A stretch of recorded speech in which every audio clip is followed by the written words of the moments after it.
Amen.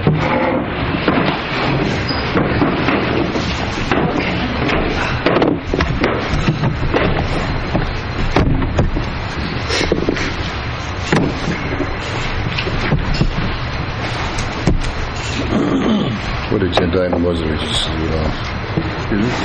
What was the agenda item for? Here it is. Council, at this time, I kindly ask that we move agenda item number 7 to right now. Coach Sessions has a basketball game to attend that's probably just started. So, okay, I make a motion to move agenda item number 7 to 3. Okay. I'll second. All right, we have a motion from Josh, second from Michael. All in favor? And the motion carries. Okay, at this time, we wish to honor the Don and Gail Sessions family and their children, Jim and Neva. Excuse me. Okay, Gail, would you mind coming up?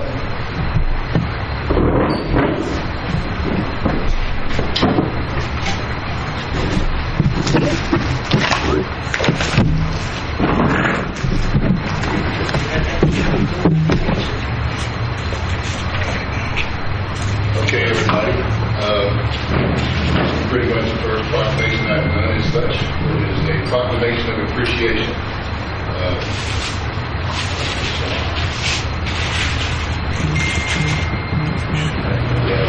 Mrs. Gail Sessions. Whereas the Sessions family has devoted over a century to enriching the lives of students, athletes, and the greater community through their unwavering commitment to education and coaching. Whereas their tireless efforts have inspired generations, fostering a love of learning and teamwork that transcends the classroom and the playing field. Whereas the legacy of the Sessions family is marked by countless achievements, nurturing not only academic excellence, but also the values of integrity, perseverance, and sportsmanship. Whereas their contributions have helped shape the culture of our school and community, creating a supportive environment where young minds can thrive. Whereas we honor the loyalty, dedication, and passion that the Sessions family has shown throughout their service, which totals over 100 years for to our community and the schools. Now therefore, be resolved that we, the City of Devine, hereby proclaim this day, November 19th, 2024, as a day of recognition for the Sessions family. We extend our deepest gratitude.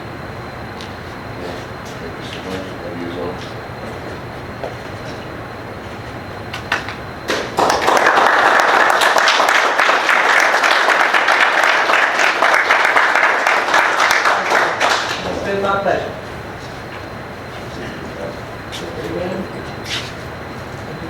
I I ordered a few things. Thank you. Thank you.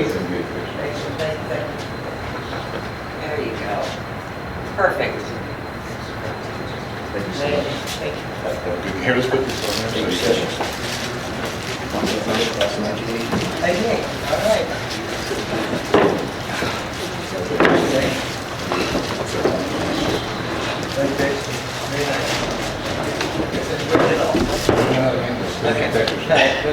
Thank you.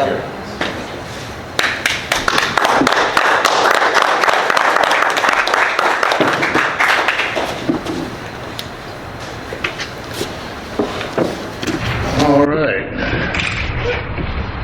Very, very, very well deserved. Okay. Back to business. Agenda item number 3, Visitor Citizens Forum. Do we have anybody? Nobody. Okay. Agenda item 4, Public Recognition. Yes. Okay. Go ahead, Josh. Public recognition, I don't know his last name. Tim and the Devine Market Association had a really awesome night market the other night. Want to thank them for that. And all the folks who chipped in at Cactus Fest. Boy, it's been a really successful and vibrant few weeks here around Devine. Great. Outstanding. Anybody else? Okay, I did notice it was quite packed the other night. That third Saturday thing seems to be going really well. even though the street was torn up and such. All right. Any employee recognition, David?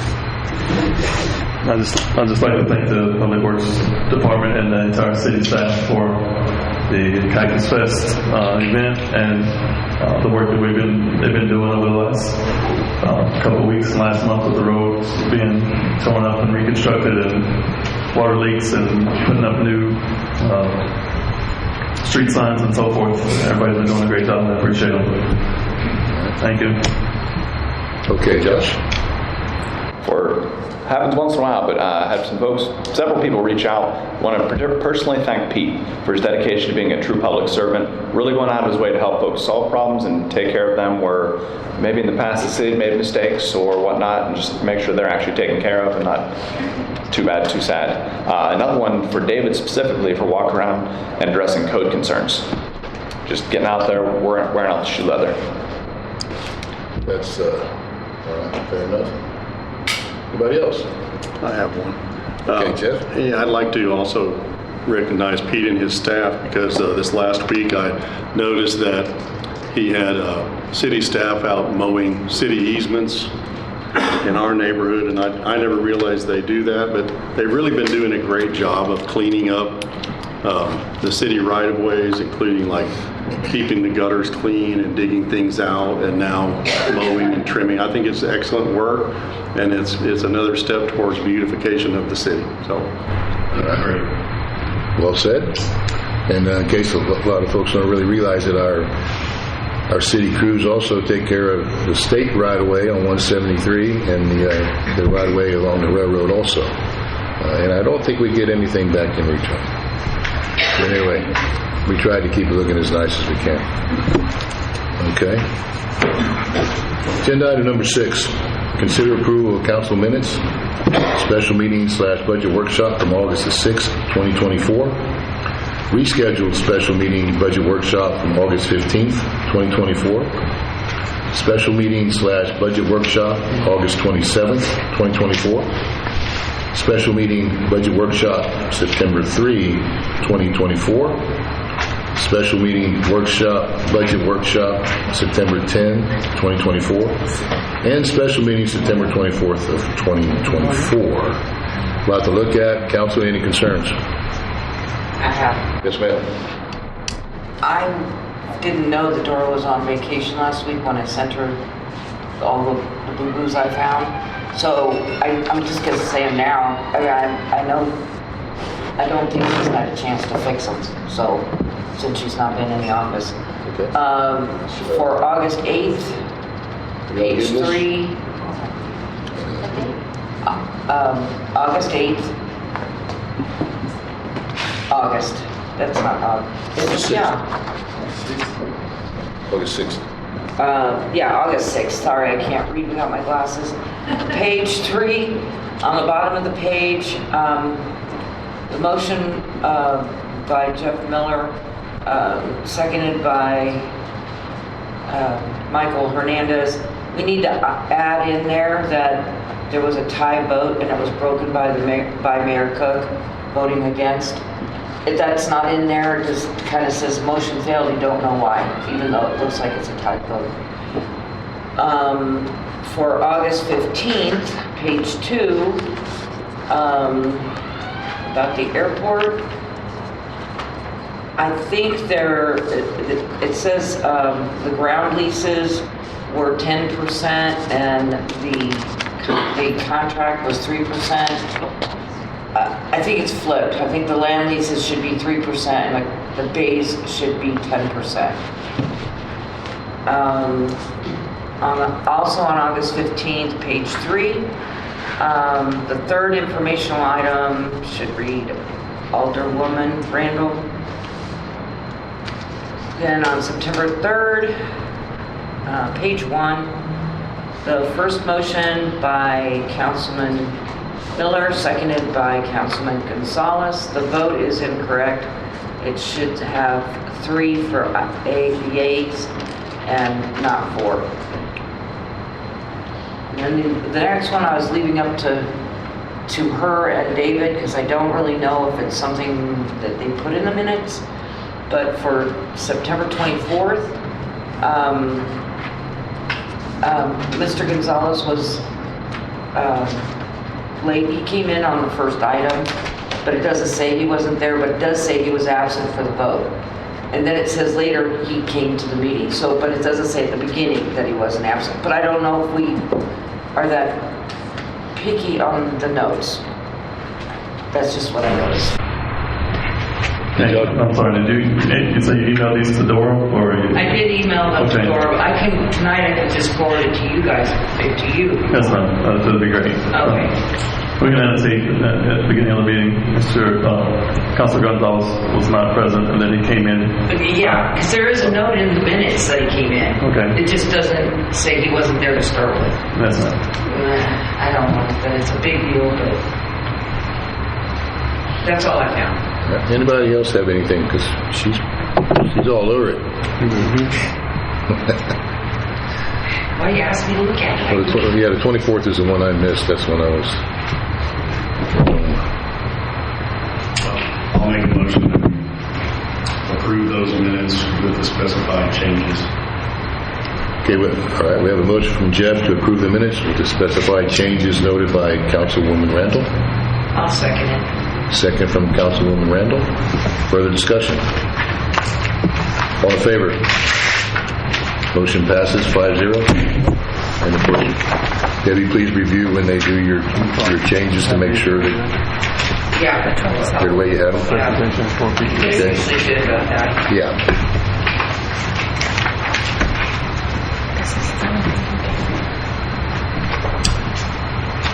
David, is this where are we skipping this now? Sorry. Are we to table this? Which one is it? 8th executive session? No, we're not to table. We're going into executive session right now. Unless you want me to reach over there and get those ladies out of here, and then we'll Yes, go. I would. Okay. Yes, I would. Is anybody else here to speak that would be? No, just the engineer person, if they can wait. Okay.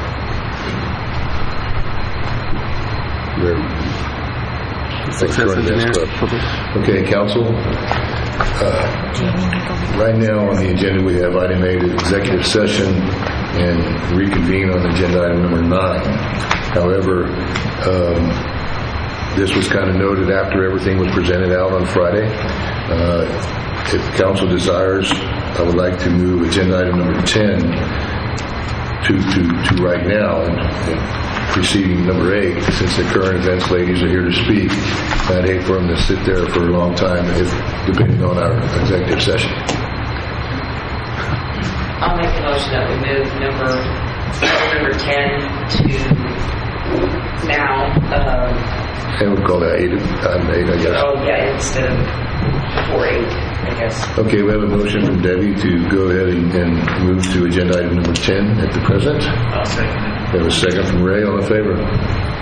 Motion passes 5-0. All right, welcome. I know your names, but go ahead and please state them for the record and make sure the mic's turned on. And How about that? hey, you got it. Well, we wanted to thank you for having us here tonight, but we really want to thank you for moving us up before your session, your special session. So thank you. My name is Martha Wall, Linda Kreinhop. and we are members of the Current Events Club here in Devine, and also the location coordinators for the National Reach Across America project here in Devine, at Devine Evergreen and Devine in the St. Joseph cemeteries. Thank you for having us. Thank you for being in our community. Do we have any veterans who've served that are sitting here before us tonight? I want to thank you for Would you stand for a moment if your you're a service, veteran? if you are. However y'all are comfortable, but thank you so much for, Thank you for your service. yes. That's,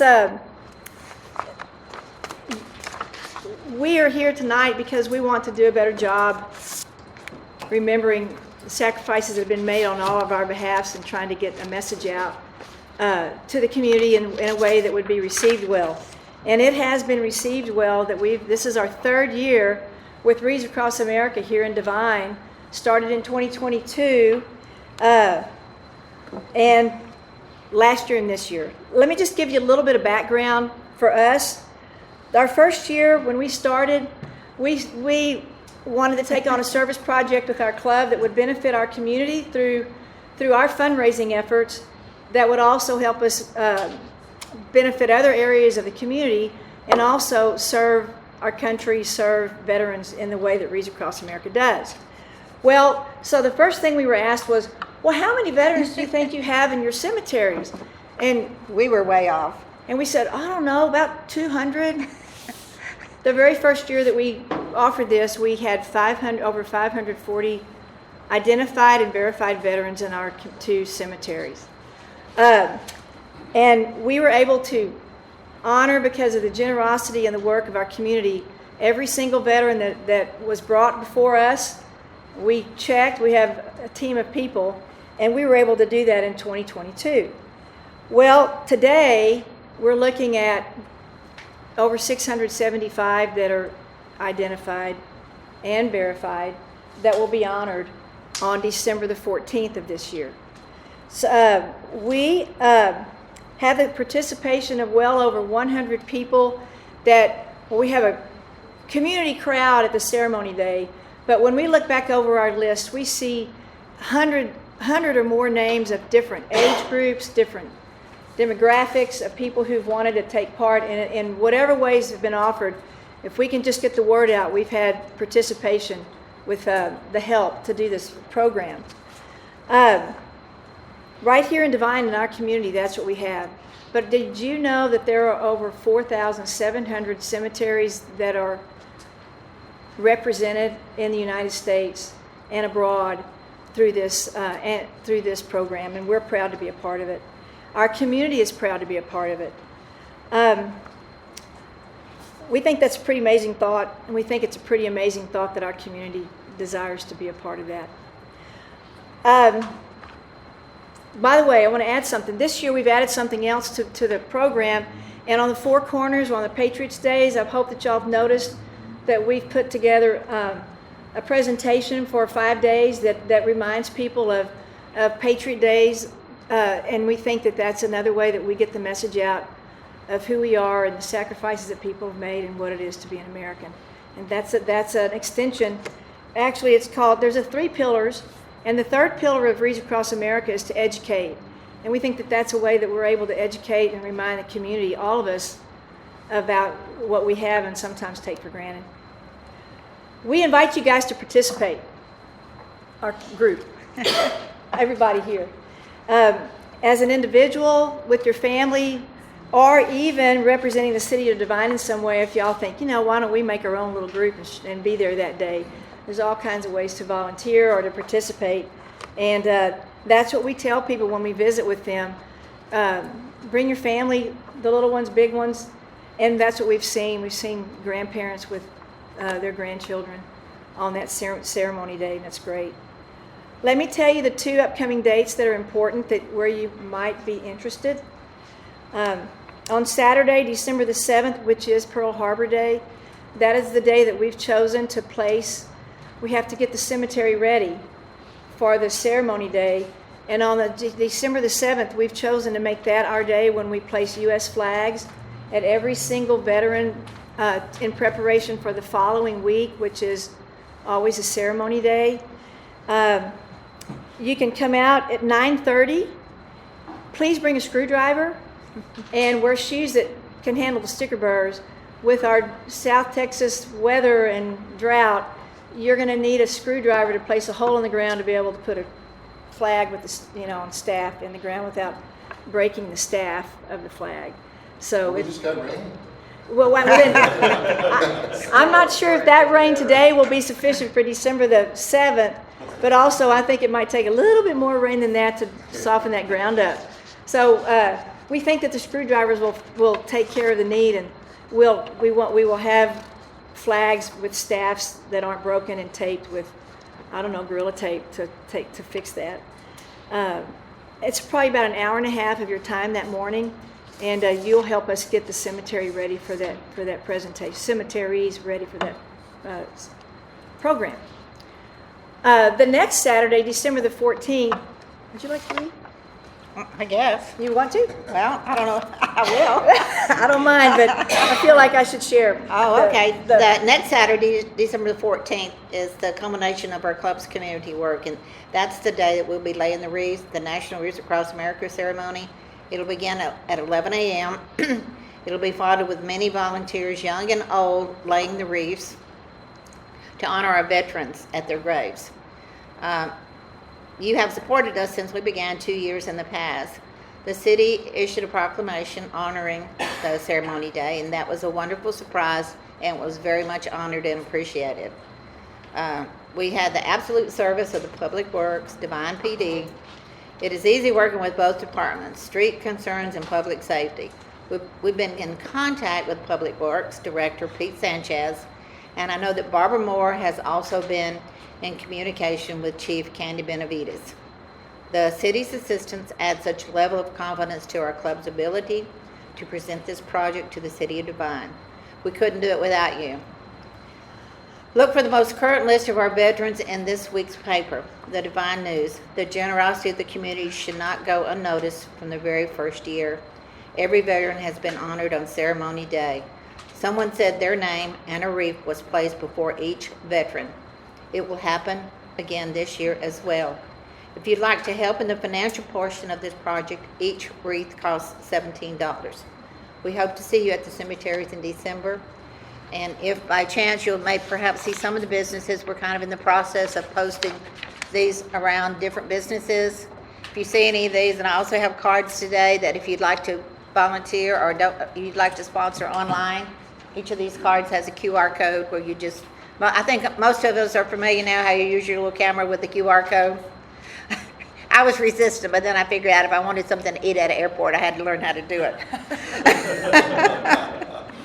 And it tells you about the information, and it also has our name and contact number if anybody's interested in having one of these cards.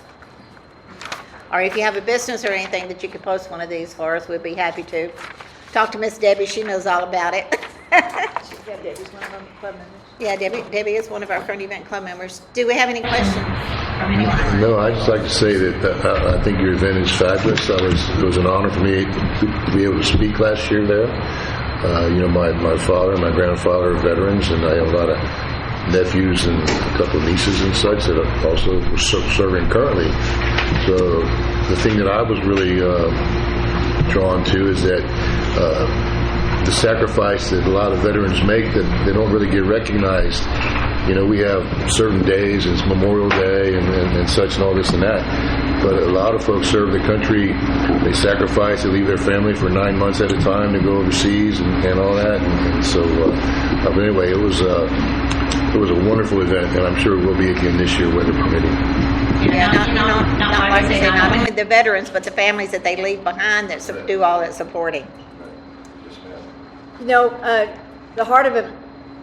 the attitude and the heart of a veteran doesn't seem to go away, I've found, after you've served. We are working with a girl whose husband is a veteran, and she too was a military family, and she's come on with a group, and they've helped us since the very beginning. And her question is, or her statement is, wherever you need us, just let us know. We want to help make this successful. I mean, just that attitude of service is something that's been a gift for me to better appreciate. Thank y'all for letting me speak. All right, well, thank you very much. Thanks again for what you do. Thank you. Appreciate it. Thank y'all. And we'll be following. All right, everybody. You got it. I'll take care of it. Kind of information. Okay, that concludes agenda item number 10. Now we'll move back to agenda item number 8. Executive session pursuant to section 551.087, economic development of the Texas Government Code, to deliberate regarding economic development negotiations. So at this time, 6:27, we will now go into closed session over in the library. It's going to have to be in here. There's a lot of people. Oh, has to be in here? Yeah. Oh, they got something going on in the library. Excuse me. So there's We can go in there, that's fine. There's quite a few people, that's all. For the kitchen. On the kitchen. There's all those 1, 2, 3, 4, 5, 6 plus us 6. Oh, okay, we have other folks that are going to participate in the closed session. Okay, so it seems like we should go ahead and stay right here. Yes. Okay, I was not aware, but if you're not part of this agenda item, unfortunately, I need to ask you to step outside for just a little bit. We need to turn off all our... Okay, everybody, we concluded our executive session. No action was taken. We now move to agenda item number 9, reconvene the regular session. Time is 7:33, whichever one you want to use. I don't anticipate, council, does anyone wish to take any action now that we're, okay? All right, okay. No action is taken on agenda item number 9, okay? That will be revisited at some time in the future. We've already concluded item 10. Now we'll go to item 11. Consider and act upon the request made by Barry Smith to park at the community center parking lot to sell barbecue plates. But I don't think Mr. Smith is here. So David, do we want to address this, or we want to... I prefer the person, I'm sure the other two, to be here present to speak on what his request is for the city council. It's up to y'all. I generally like it. Fundraiser? No, it's a private individual. Every weekend he's out. Is that the fellow out there? That's Yeah, awesome. he's either where what's the ice? Elena's. He's usually next door to that, or goes back down if there's a bunch of people selling stuff. Flea market. Down the way. But the flea market, yes, thank you, I couldn't think of the name. But I do have, I would like us to talk about this, even though he's not here. I mean, now we don't have to make a decision, but I have something to say about it. Okay. Well, off the top of my head, my first response was a precedent has been established. Yes. Okay, because we have Chick-fil-A that comes twice a month. Okay, they pay $250 each time they come. Right, and that $250 is earmarked for animal control in the library. And parks. And parks. Yes. Okay, so I do not wish to do battle with the Chamber of Commerce. However, you have $500 that's getting paid each month, and if they come the entire year, that's $6,000.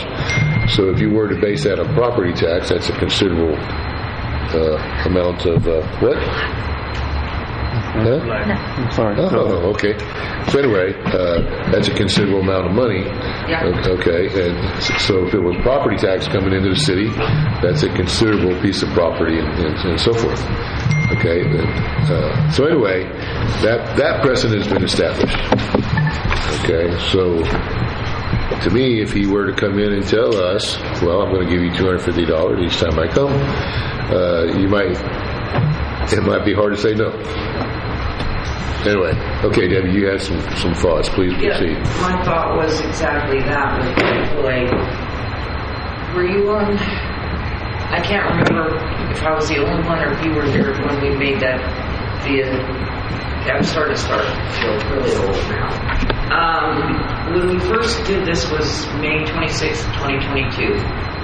And when we set the $250, it was for any and all city property. But this is where everybody wants to be, obviously. It is Well, sure. center library. But when we set it up, it was that any seller would be required to pay $250 rental for the use of the city property. So in all So that's already in writing. that's in writing from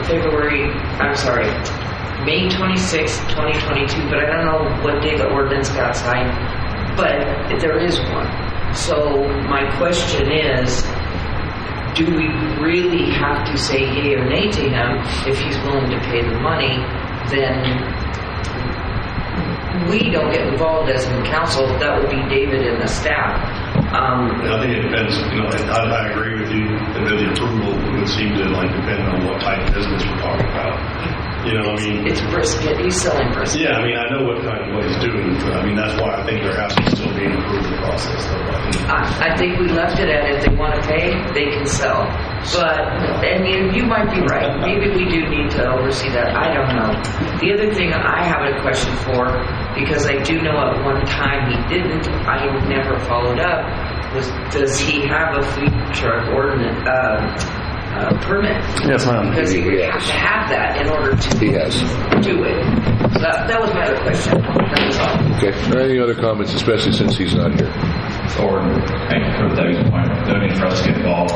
That ordinance specifically 250 for any city property or a city sanctioned event is free of charge. So you should probably talk to one of the Cactus Fest or market events, something like that. Or No, he could. there's no reason for us to get involved. Yes. And the city does have we have a redundant safety codes. The same thing the state and the county have, we have as well. So we just have to show the state and county and then us the exact same paperwork.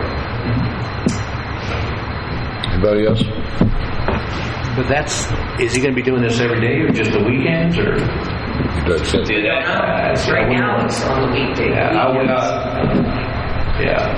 Well, that's exactly would be my concern. Is you have, this is valuable commercial frontage here, and if they're going to be competing with other restaurants that are paying for property, it's you don't want somebody. I think that's part of that approval process. You want to come out here on a Saturday, fine. We're not going to give you come out here 20 days in a month. But he's not going to. Well, once again, it's $250 a piece, though. $250 a day. Yeah. He's not a Chick-fil-A.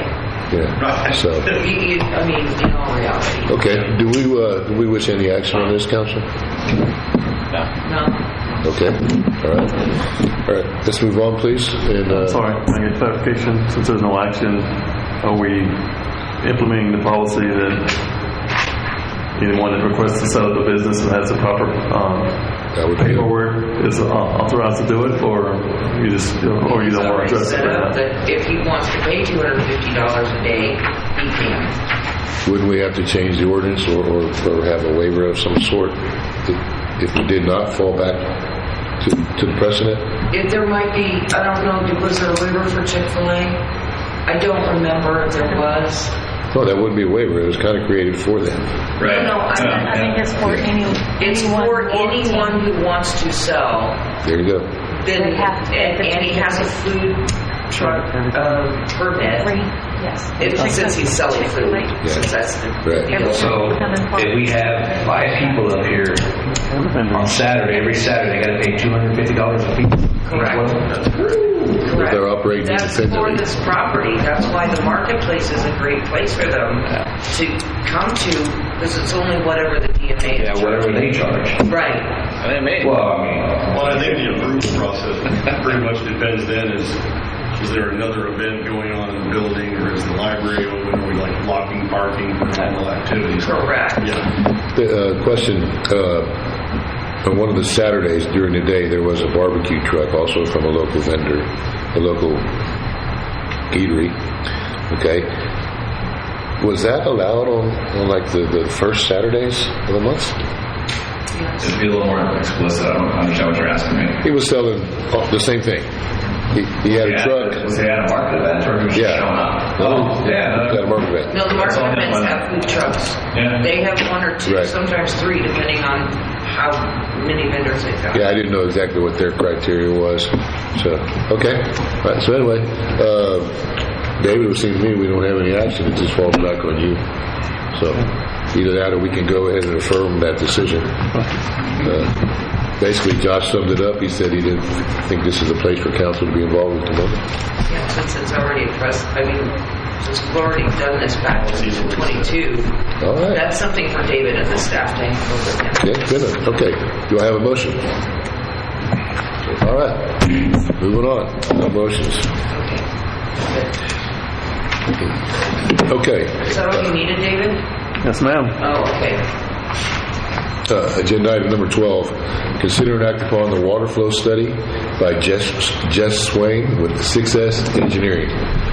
Welcome, gentlemen. Please state your name. Good evening. Put your hand on the Bible. Let's see. Are we on? Yep. Good evening. Jeff Swain. I don't think you need the mic. I'm a little loud. That's all right. That's fine. That's great. I was going to say citizens too, but they heard I was speaking, so they all went to the house. There's only 2 of them here. So we're going to do a little presentation for you tonight. I spoke with Mr. Jourdanton a week or so ago, and we're going to talk a little bit about a water model for you. I'm Jeff Swain. PE with Success Engineering. Tonight I brought Spencer Dumas with me. He's one of my young EITs that works on a lot of these projects. So we can go ahead and go to the next slide there.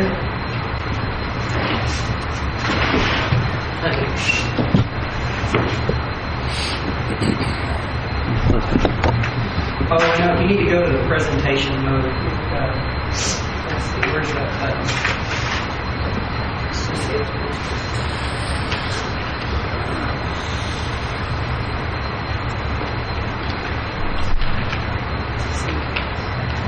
Are you in power? Is this open office? It is open office.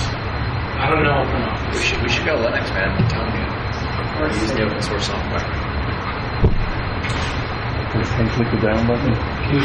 There's a slideshow tab up here. Yeah, there we go. There it is. Now you can feel it there. Now it'll go for you. Good job. All right. So this is what we're going to tell you a little bit about who we are, what a water model is, why Devine needs a water model.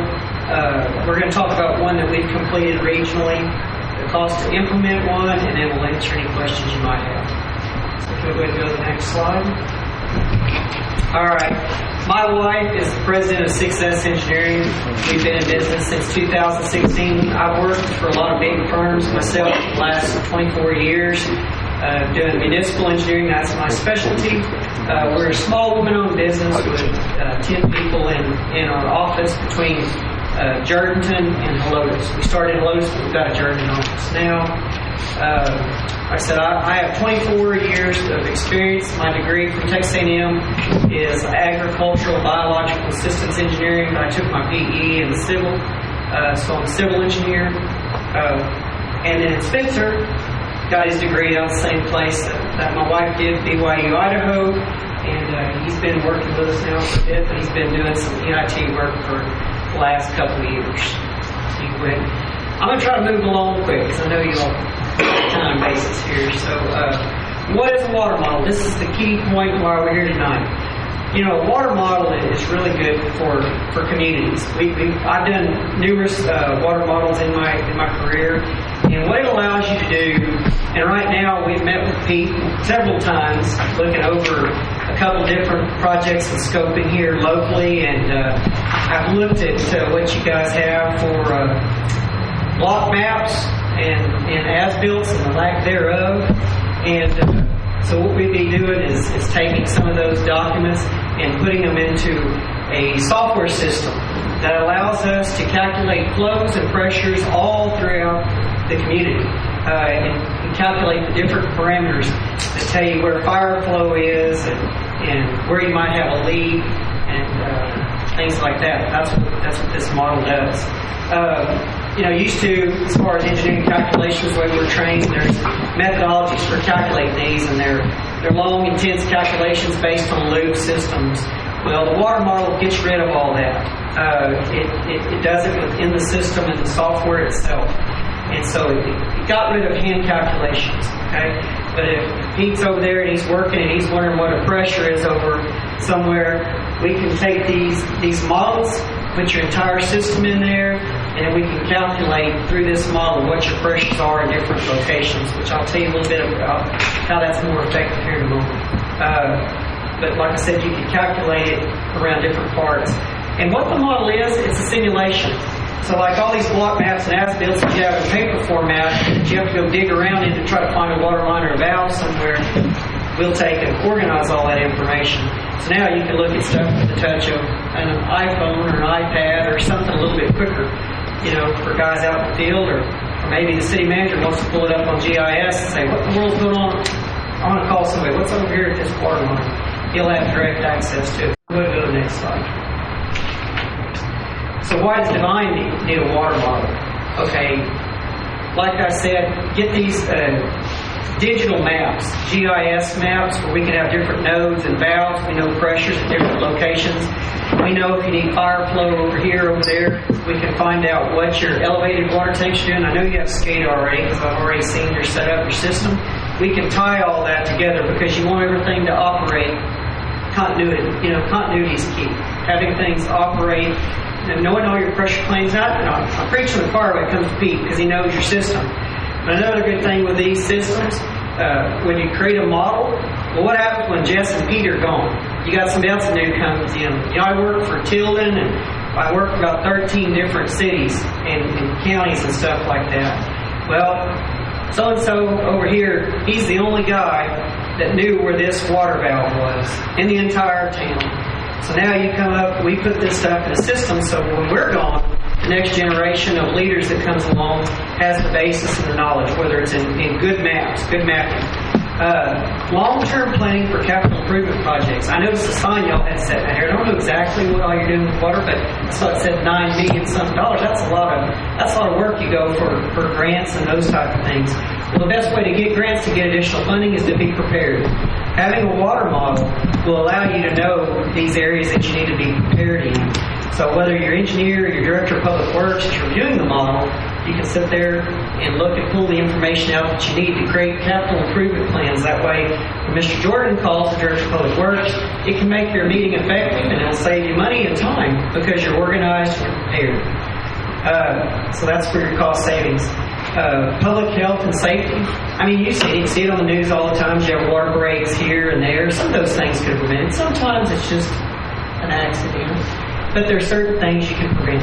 So having advanced knowledge and models, knowing where your flows are, your pressures, those things can help you.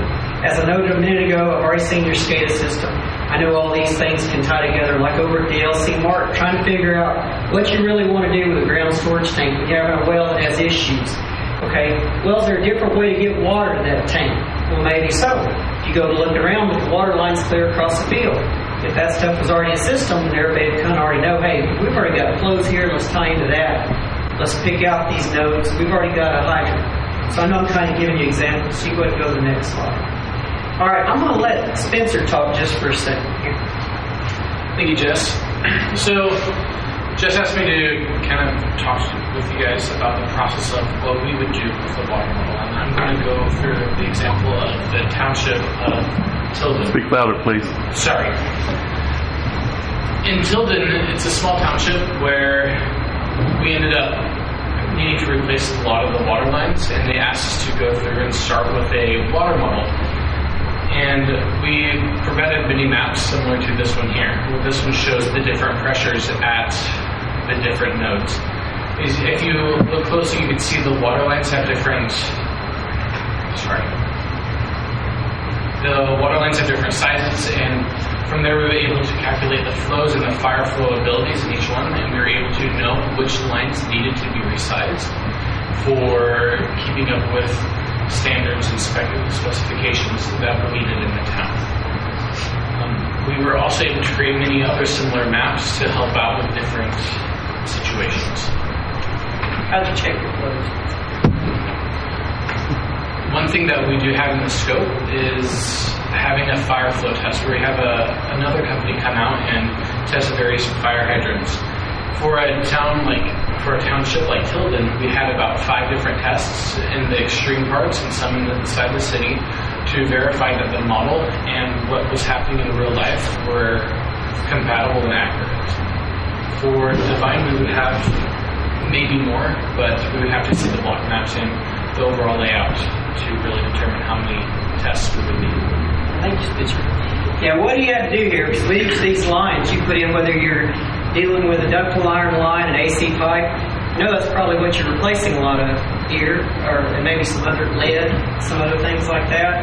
So that's some of the first information that we put in. Lines, line sizes, valves, material types. We want to know everything about that because everything's got friction factors and everything that calculate flow. In McMullen County, one of the questions that Dale's the manager there, came to me and said, hey, where can we put an elevated tank? Where do we need another? Where are our pressures low at? when we do these models, you can see the different colorations. It tells you where you have pressure drops. And that's just one example of what we can create using this software. There's all kind of maps and questions that we can be answering. But we just wanted to kind of show you what an output would look like. So as we sat down with your Director of Public Works and your City Manager, this is how we plan to prepare. In this case, there were a lot of 2-inch lines that we're replacing with 6. Now, if the model had been done before, then we could say, well, maybe some of these areas we want to go to an 8, So it's good to get in and do these models and see where you need to upsize your lines, where do you need additional flow at. So this is so you can go ahead and go to the next slide. So cost to implement a water model. The things that are included, I gave you a scope and fee before that you were able to peruse through. I just kind of wanted to recap that. So you obviously have the cost of the model development, and then there's GIS mapping, which we work in AutoCAD, which is another software in GIS. So we'll bring in block maps, which actually Spencer's already done for Devine. We actually have already created some other maps. And then the data collection. We'll be working with your Director of Public Works and his assistants as we go out in the field. We're checking where valves are. We're drawing in lines. We're getting this. It's like anything else. Your output is as good as what you put into it sometimes. And so that's where the field investigation. I'm a boots on the ground kind of engineer. I get involved out in the community and in the projects. And as you can see, I bring my young engineers along with me because that's how they develop. And as Spencer noted when he was talking about the flow testing, that's how we calibrate our system. I think until then, across the entire community, we may be all with PSI. And that's not too bad. And he could attest to that. So the cost I gave you in the scope fee was around $46,000 or so. Now that did not include the software purchase, which what the community, I would encourage the city to own the software. We have water gems, that's what we use. There are some other softwares. If you decide to move forward, we're versatile with that. We can do different things. But my opinion is the city should own that software. As an engineer, I'm not going to run off with your data. When you pay for it, the city owns it, right? We're there as consultants to help and to advise. I've seen other communities that have run-ins with their engineer. You're not going to run into that with us. You're going to own it, but when Pete calls me and says, hey, Jess, what's going on here? I can show staff how to operate certain things, whether it work with me or Spencer, so your staff knows how to operate it. Whether this engineer's sitting here or another one, my job is to prepare you for the future. So you go ahead and go to the next slide. So in conclusion, Devine will have some new updated utility maps. You'll be prepared for capital improvement projects when we sit down with your city manager, which you can therefore run budgets and find out what improvements you need to make. As you have developers come in, as there's growth, as you have dry utilities coming in, probably hitting your water lines and stuff like that, it seems like they know how to find our lines the best by tearing them up. So we'll know where they are hopefully before they do, and then they can look at our data and pull that information. Future development is you have maybe a 70-unit housing complex come in, or 1,000. I don't know what Devine's going to have. I can't predict the future, but at least we were prepared. When they come in and tell us, we tell them how much flow they're allowed to have, and then we'll also know as a city how to prepare where we need our pressure zones, where we need that extra pressure and extra water to be, and then save future dollars by being prepared. So next slide. Are there any questions? Yes, ma'am. It's actually not a question for you guys. Okay. So, y'all don't know, but when we first started the asbestos water line replacement, nobody knew except Ishmael where our water lines were. And Rob absorbed some of that information from him. Pete absorbed some information from him. But when they started out, they had no clue where our water lines were. And I know we just did the GIS thing. I get that. That's awesome. But if we'd had this, none of that would have happened. If we had this, Rise might not have hit so many lines.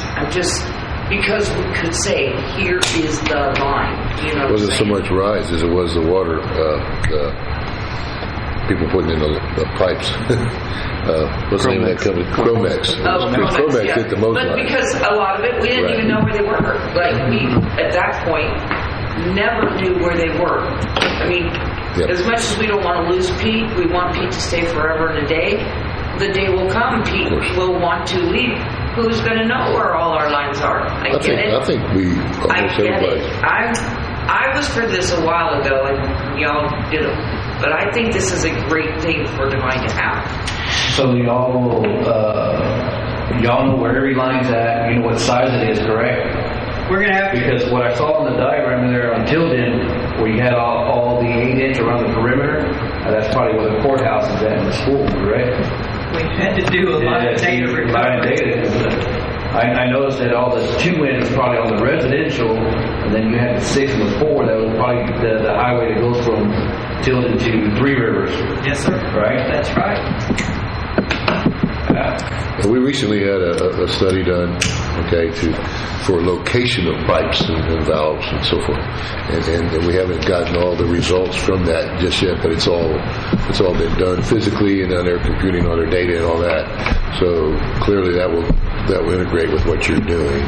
Yes, sir. We can take I sure that. hope so, right? Yes, I'm sure. Did they shoot in your valves and everything? If that's what they say, yes, sir. Then that'll actually save some time if they've got that, because we'll still have to verify. Will it save us any money? Well, I can look at it, but it depends on what we're getting. Like I said, I got you. It's I got good you. data. And also, before we get into too many more questions, I think David should let you know if council decides to go with this, the avenues of the revenue that we can use. Okay. Yes, I think that's going to come up. So just go ahead and state it now, just so everybody understands. The funding from this could come from the $2 million that we still have in the bank regarding our water. The $2.5 million you borrowed for the elevated storage tank, the 750,000 groundwater storage tank, which you have now moved in a different direction. We currently have $2 million in the bank. That money can be used for all things water, this would fall under that category. Is the interest from that money staying in the fund, or is the interest going elsewhere? Interest from the money staying in the same account, right?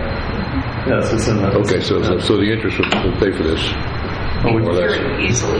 Yeah. We currently have $20,000 interest also for the last 3 months. Well, that's just right. The last 3 Chunk months. of it right there. Yeah. Right. Well, for me, I think this is a great step in preparation for what we've been talking about along the way is future development coming down 35. We do need to be prepared. Yeah. And so when that developer comes up and says, hey, we want to do this, we need to know what we're dealing with. We don't even know what we have in the middle of town in some ways. So I think we're all in agreement that we need it badly. The good thing is that we've been restoring the pipes, as y'all know, so they've been redlining that, identifying that, and then we got the grant. Excuse me. We just received the grant from Communities Unlimited to do the GIS mapping, and we have that information, so we can take all that information, give it to Mr. Swain, and compile what he's going to do, and have a good, solid blueprint of what the city water infrastructure looks like underground. So is WaterGen similar to ArcGIS? Is it just add other attributes to a shapefile, or? It's a totally different standalone product. It uses GIS as part of the system. So it's like an add-on to? Yes, sir. It's kind of AutoCAD, GIS. They all kind of work together.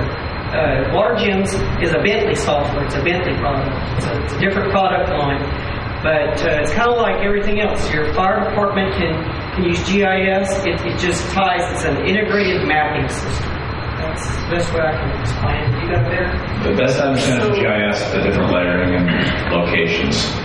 Yes, and so with the GIS system, the main file system, if you will, are shapefiles. And yes, the WaterGems software uses the same shapefiles, but the WaterGems does the bulk computations where GIS will not even touch.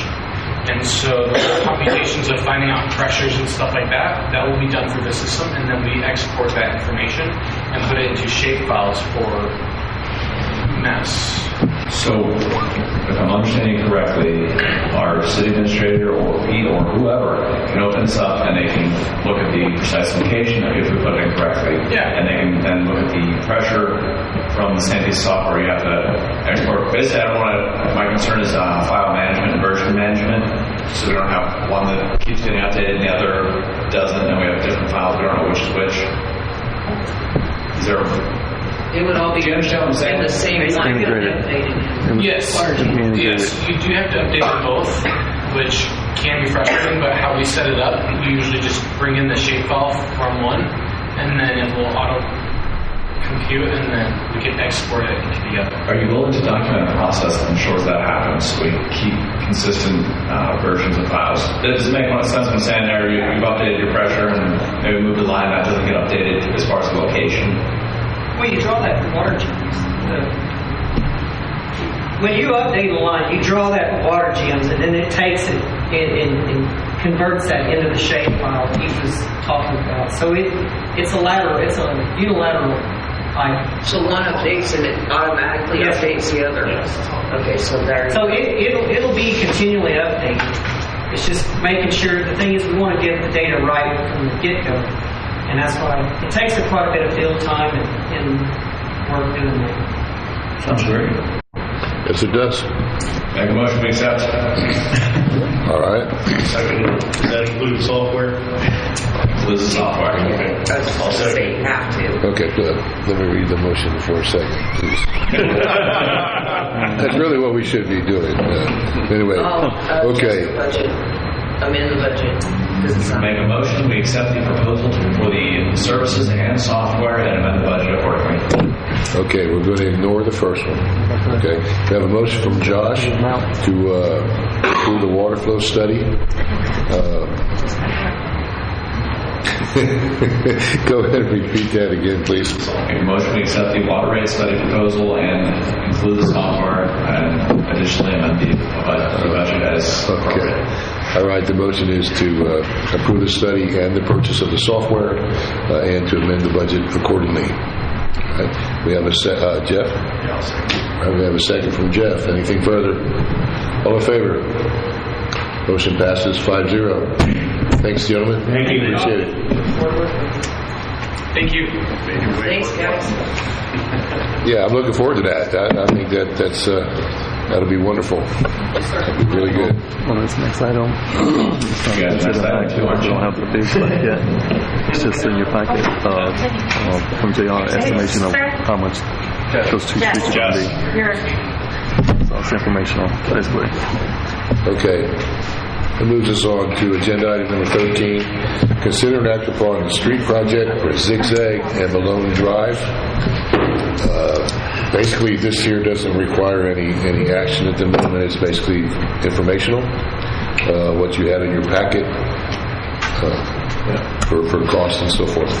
Right, so we had JR go out and give us an estimation of what's going to be. Currently, we do have the bids out. The bids will be back on November 28th, and we will open the bids at that time and determine what the exact price will be through the bidders. And just to be clear, David, you said the bids went out with the 2 inches of asphalt finish, right? Yes, sir. 2 inches on top of asphalt, absolutely. Zigzag and West Malone. So streets to be. So we'll have this next month, right? Yes, ma'am. November 28th is, yes, it'll be on the December 10th council meeting. So it's just JR's bid that has 1.5 inch. That's his estimate. Okay. I talked to David about that last week after I Yes, saw that. in the bid package, the advertisement that went out in the paper and on Civic, online for the engineers to go bid on is 2 inches of asphalt. All right, anything further in that item? Sounds good to me. We've, so far so good on the streets. The 2 that are finished look quite nice. And then that little rain that probably interrupted Bright Drive, but once that gets done, that'll be exciting. They can talk about it once it's awarded, I guess, as far as the funding. Okay. Well, we do that when you accept the bids. All right, so that concludes agenda item number 13. Moving on. Agenda item 14, consider and act upon awarding administrative service contract for the preparation of the city's 2025-2026 Texas Community Development Block Grant, TXCDBG, CD application and subsequent administrative services contract if funded. All right, David. Yes, this is a $500,000 grant from Texas CDBG for the well that it is to be proposed and placed on the property over at the Butler Wars Tower. We created the three companies, GrantWorks, Langford and Associates, and Public Management, who submitted their bids for the administrative services, and Langford and Associates came on the top as the number one choice for the proposal. Pretty close. GrantWorks was neck and neck back. Total, this is what their numbers were. The average. Yeah, so all three companies are well-established companies. They've been in the business for a long time. They have experience in these type of things with multiple cities and so forth. So it did come down pretty close to different. Experience was a factor, and some of their experience with the city was a factor. Prior experience with the city was a factor, and experience with their personnel was a factor also. They've never done us wrong. Who? Langford. I have no intent of speaking ill of Langford. My hope is can we start a portfolio of vendors for grants as well that we've done for IT, attorney, engineer, etc. Well, these are handled on an individual basis, which is why you don't need to have the approved vendor list on this, because you don't really have a grant writer every time. It's not to say, so that's why it wasn't included in there several months ago when we created that. I'm looking at the scores. I'm sensing a little bit of bias because they have worked with the city for so long. I would love to try something different again. Langford's been great. Why not see what else out there? Okay, I'm sorry. Can I speak? Yes, sir. Go right ahead. I understand what you're saying and appreciate that. Also, me being in city management in a couple of different cities, I've also worked for GrantWorks. So my packet, GrantWorks outscored Langford. I worked with Langford and GrantWorks. GrantWorks in one of my previous city got that city $40 million for infrastructure and so forth. So you're right. So it's reflective of experience, and a lot of times if it's neck and neck and tied, then sometimes you go with the experience might push the person over the top. But I don't think so. A major swing, and when you have three companies that are almost kind of like similar in experience and management and time and so forth, you didn't see one making 95 and one making 45. You know what I'm saying? So.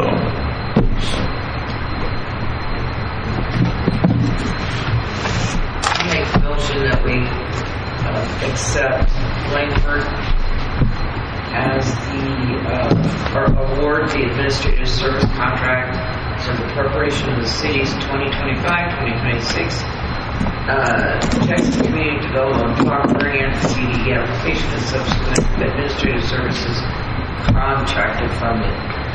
All right, we have a motion from Debbie to award the administrative service contract to Langford and Associates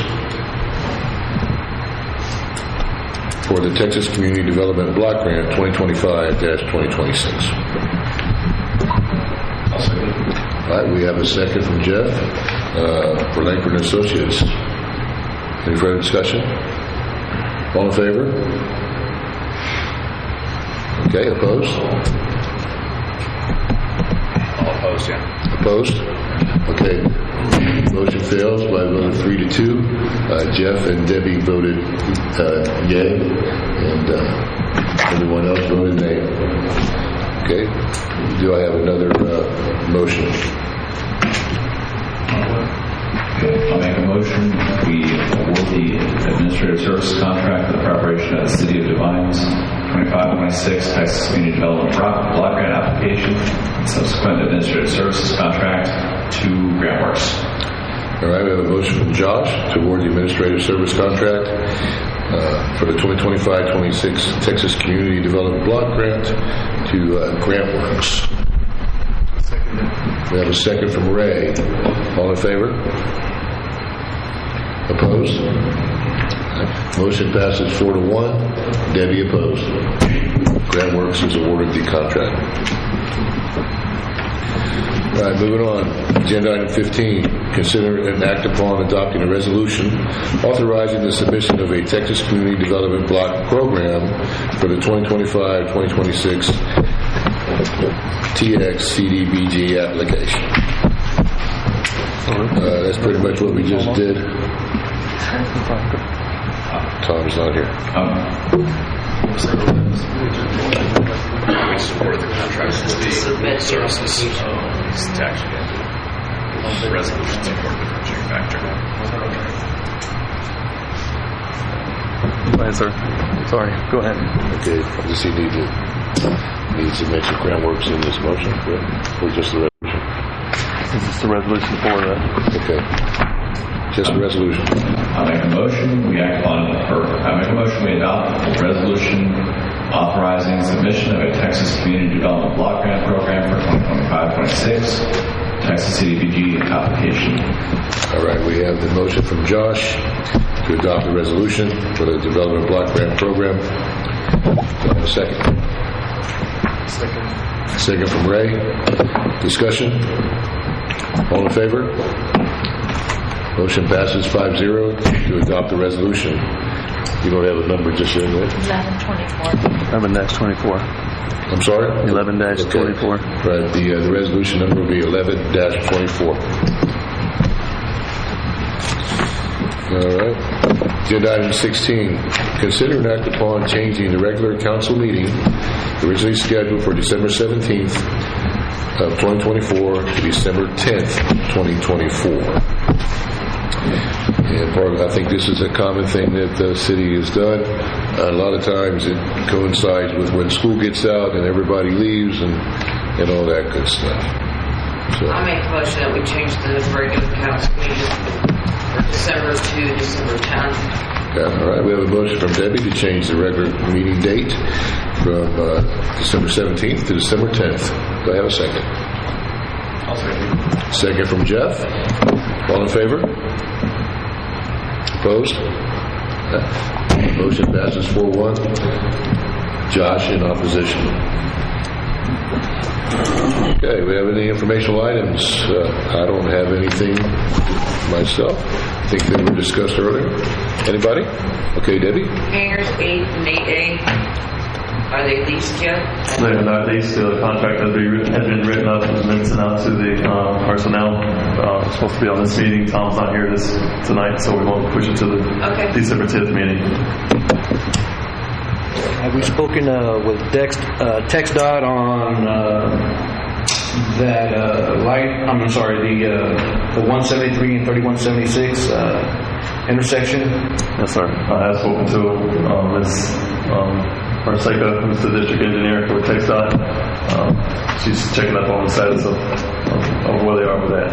And I spoke with her within the last week and a half. And we are also hitting her up on the intersection at Colonial and 132 as you come out of Food King. They did a bunch of stuff, and all of a sudden, but anyway, you know how it is. And then along with, when they start, they have in the works to redo 173 from Four Corners all the way up to the freeway. Well, hopefully we can get them to address the drainage issue at the same time, and I'm pushing real hard for sidewalks. But nothing guaranteed. It's already been funded. They might come back and say we haven't been funded for that. Yeah, because the light is my main concern, and also the speed limit. Well, I agree. It's been horrible. It may be that we might have to pay for that, from what I understand. The thing that concerns me there is like, they have their traffic studies, as you know, I go in that intersection almost every day when I go to work coming from my house. And I don't care how many cars go by and such and such. That's one of the most dangerous intersections we have in Devine. I don't care if it's 5 cars a day. And the main thing is the lights, the way they work coming from Walmart, right, and then coming from when you have the train going by. So then you got this constant flow, and you sit there forever. And I've sat there, and I'm patient. I'm my own boss. I don't have to be there by a certain time, right? But people will risk it all the darn time because they've been sitting there for so long. And I'm kind of worried about teenage drivers. Yeah, that's always a worry. I think what I see the most are the 18-wheelers, and then of course you got the youngsters that are speeding through there. I mean, Tim Duncan can have his own dragways right here, you know. Buses, I've seen buses. I mean, when they stop, I'm telling you, my kids get dropped off. There's another neighbor at the front that gets dropped off. Traffic does not stop both sides. You know, and I know Devine PD can't be right there every day at 4:15, you know, because they got to observe everything on the other side. That's why I think we need to lower the speed here, because you got 30 miles per hour during school zone. You don't have no drop-offs on this side. You have drop-offs on this side, but you're 45. Yeah, it does. You see? That's a good point. It's just not right. I mean, I think that's what I'm saying is that TxDOT, their office is in Hondo, so they're very observant with Hondo and Castroville. Devine's been depleted from this stuff. They're not around here no more. You know, it's just like Mayor Butch Cook said, they're observant at that light. They want to put a surveyor when you run over it. That has to, just because you got 200 trucks going over that doesn't mean nothing.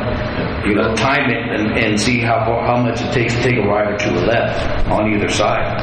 Is it TxDOT that's doing the project on 2200?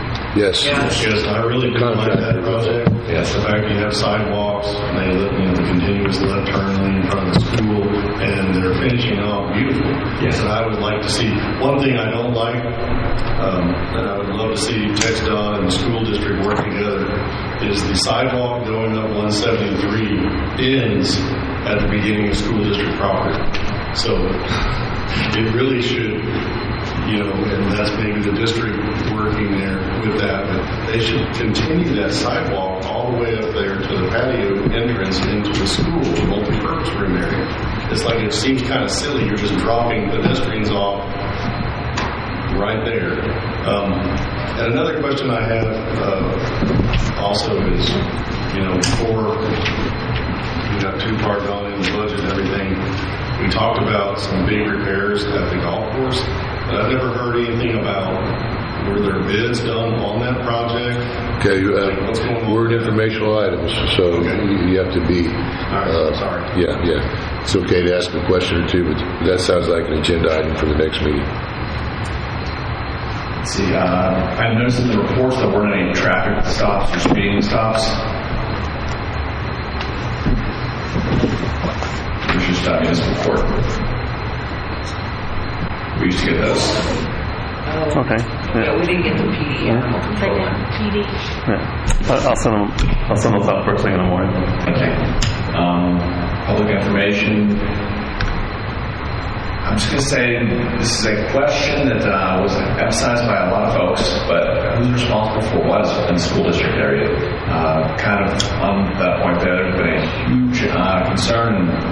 One of the few things I've got a lot of people reaching out to me specifically, as well as stuff on Facebook that he's identified there, but there's a significant amount of speeding, disregard for general traffic law, and really unsafe environment for kids who can't get dropped off by buses because there's no safe place for them to walk, which I'm not asking for budget item for millions for sidewalks, but there's been a lot of requests for increased enforcement on Windy Knoll, Warhorse, and whatever is Mesquite that got on to Honda there.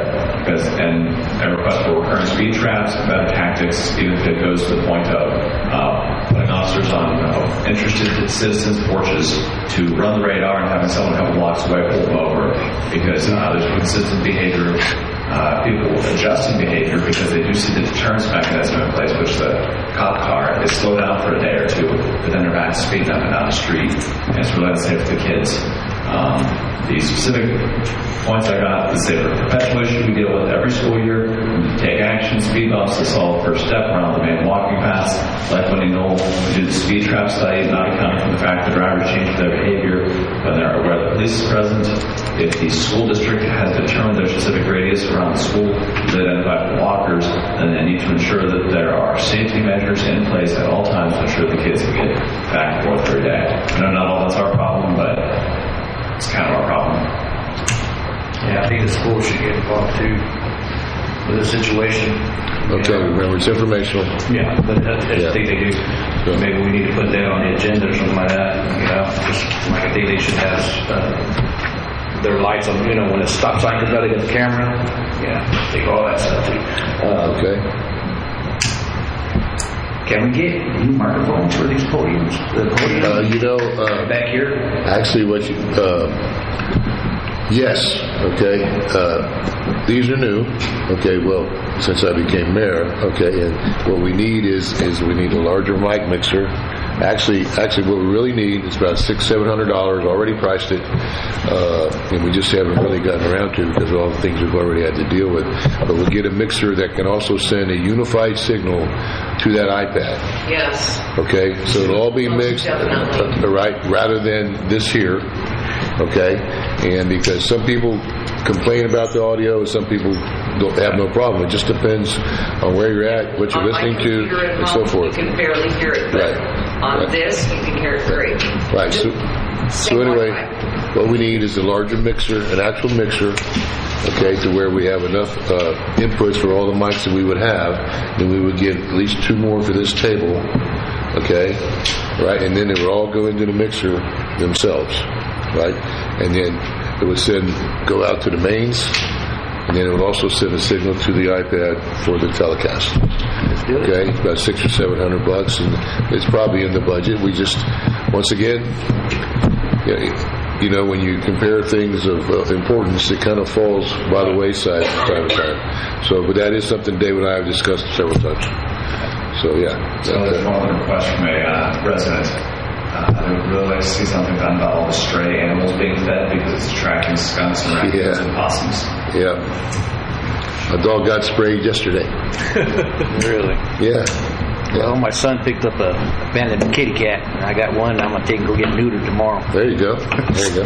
Yes. I mean, I guess it would seem to me that if you got anyway, I know of 2. Perhaps they can be warned. All right, don't just stick it to them. It's kind of like code compliance right now. We're trying to, and it seems like the town's cleaned up a little bit. Thank you. Remember, informational. Yes, I would like some information. It's supposed to be where you're giving the information. I'm hearing is mostly questions. I'm trying to ask a question. I didn't get to ask my question. Yeah, you're right. Well, once again, I'm trying to. So let's go ahead and closed code compliance or code enforcement things. Oh, if it's opened or closed? Yeah. Good idea. That report. On the report, we need that. We would like to have that. Is that the 3 or 4 page report that you were got? So much info on there. No, but it doesn't say if it's open or closed. It says active? It says Some say online submission, others say active. right. I saw one that said One says close, yeah. Right, One says close. exactly. So, okay, we'll flesh it out more, but that's the active status that you see we see on our dashboard right now. It's still open. Right, if it's not closed, it's active. all right. Anything else? Oh, sure. All right. Motion to adjourn. Hey, thank you. All right, we have a motion to adjourn from Josh. I second. All right. Second from Mike. All in favor? All right, let's go home, everybody. 8:30. That's a good one, dude. Happy holidays. This month, and we do have a cake for him. Hey, I was wondering about that.